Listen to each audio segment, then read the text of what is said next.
अस्सलाम वालेकुम फ्रेंड्स, मुझे उम्मीद है आप लोग ठीक होंगे। आज मैं आपसे दोनों वीडियो जो पिछले वीडियो में मैंने आपको इन स्क्रैप और ख़ारिश के बारे में बताया था। आपको उम्मीद है आपको बात समझ आ गई होगी कि ये किस तरह आपकी जिस्म में फैलता है और किस तरह ये आपको कि जिस्म पर जो भी इसके सिम्टम्स हैं मैंने आपको ये सारे बताए थे, और ये किस तरह कौन कौन सी जगहों पर आप ये फैल सकते हैं। अगर आप इनको रोकना है तो आपने इसको क्या करना है, एहतियाती तदबीर भी बता दी हैं कि आपने इस पर साबुन से इस्तेमाल करना है। और आज जो मेरा नया टॉपिक है वो है नमूनिया।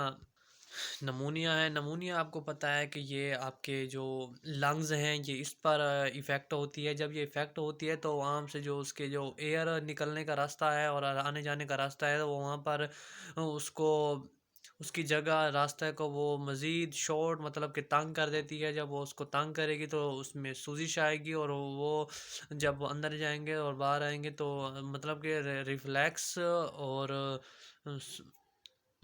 रिफ्लेक्स होंगे या फिर रिलैक्स और रिफ्लेक्स ऐसे जो होते हैं, मतलब कि आपको पता है सिकुड़ने और फैलने को जो वो होते हैं।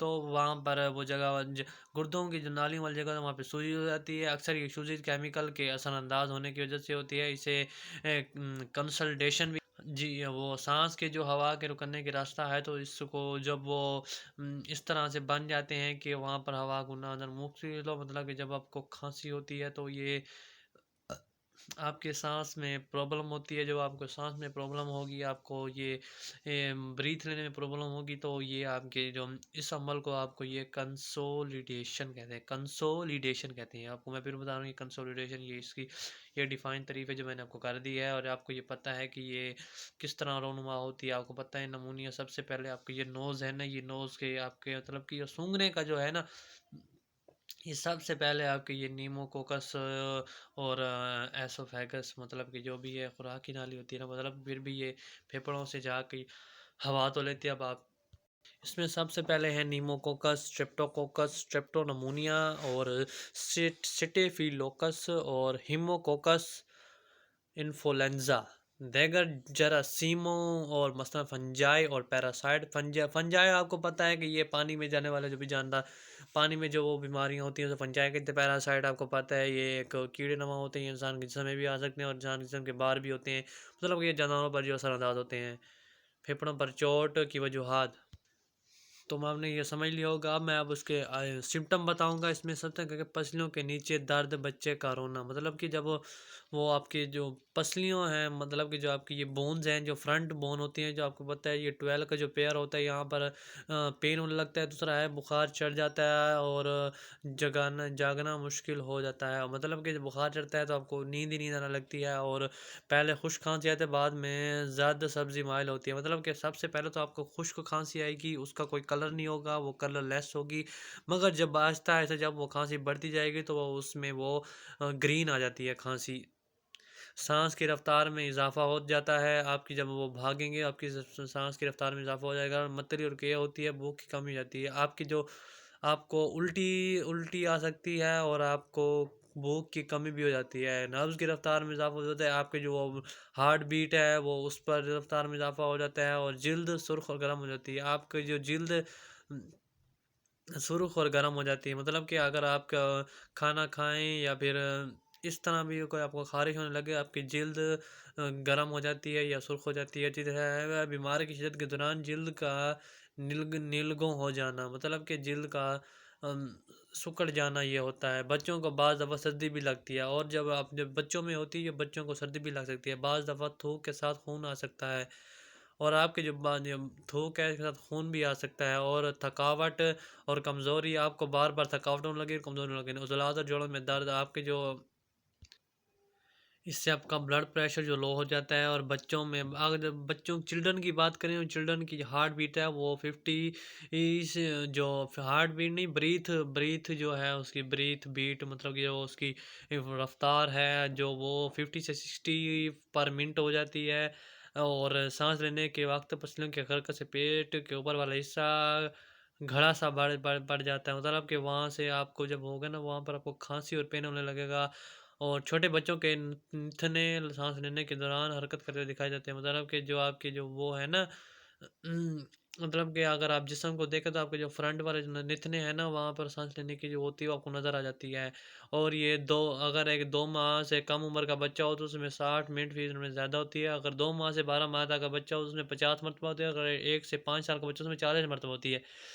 आपको जब इसकी तशख़ीस बताऊँ तो इसमें एमबीबीएस डॉक्टर और चेस्ट स्पेशलिस्ट साहब ऑर्डर के मुताबिक ये है कि छाती का एक्सरे पहले कराना पड़ता है, उसके बाद खून का टेस्ट कराना पड़ता है, उसका बलगम टेस्ट और बलगम कल्चर कराना पड़ता है।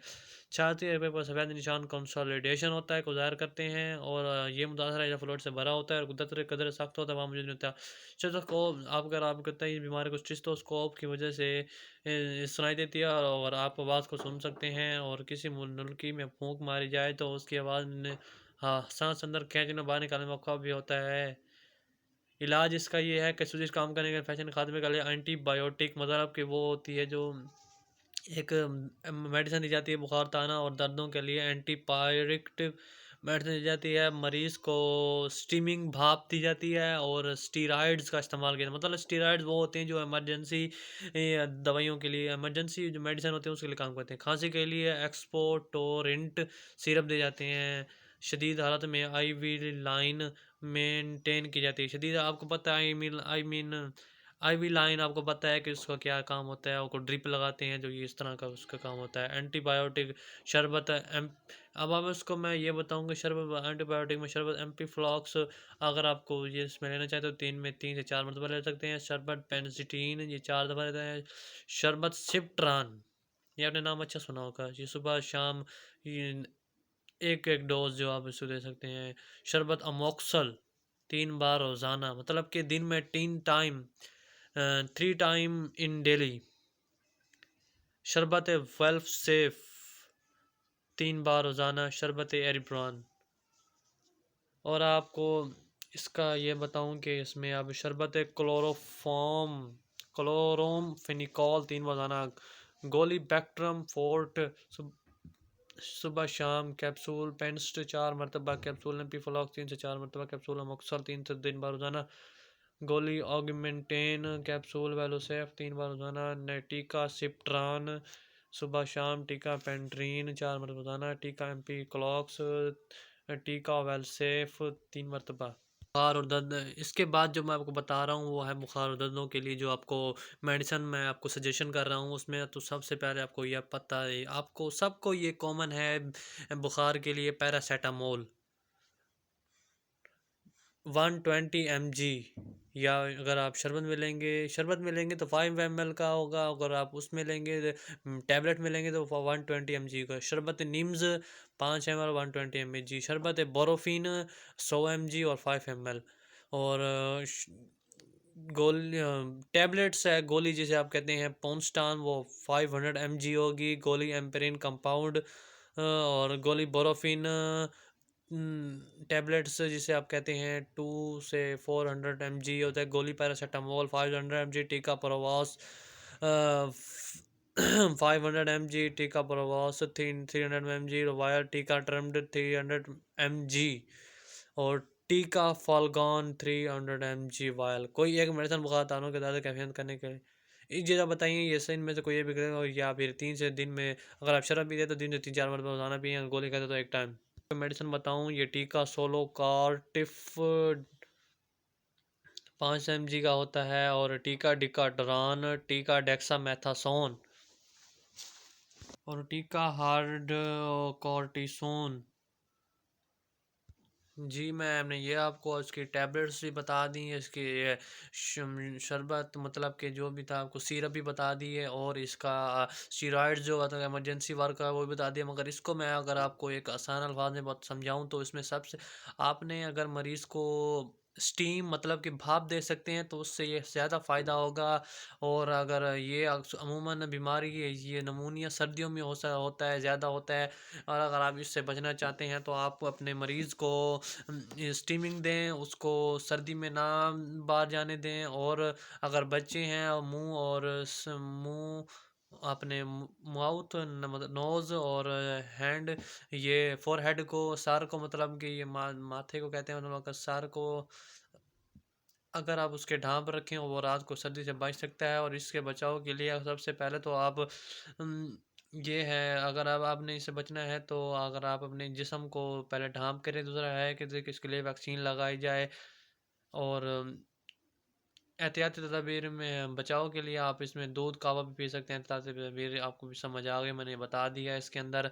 तो उम्मीद है आपको ये वीडियो पसंद आएगा, अगर पसंद आएगा मेरे चैनल को लाइक, शेयर, सब्सक्राइब ज़रूर कीजिएगा। आपके थैंक यू, अल्लाह हाफ़िज़।